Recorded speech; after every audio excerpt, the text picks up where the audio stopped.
Hi, it's Nina. Well, hello and welcome again on Now I Know channel. And today's video, we're going to talk about how to recover permanently deleted Gmail account. So let's get started.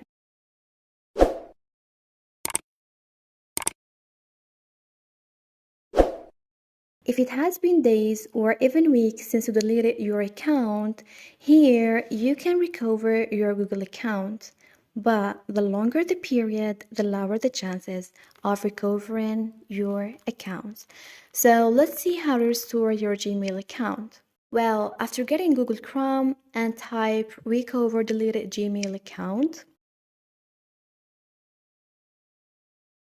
tap on the first option. As you see here, a page will appear, and to restore your Google account, tap on Follow the steps to recover your account. Here, add your deleted Gmail account, and then choose Next.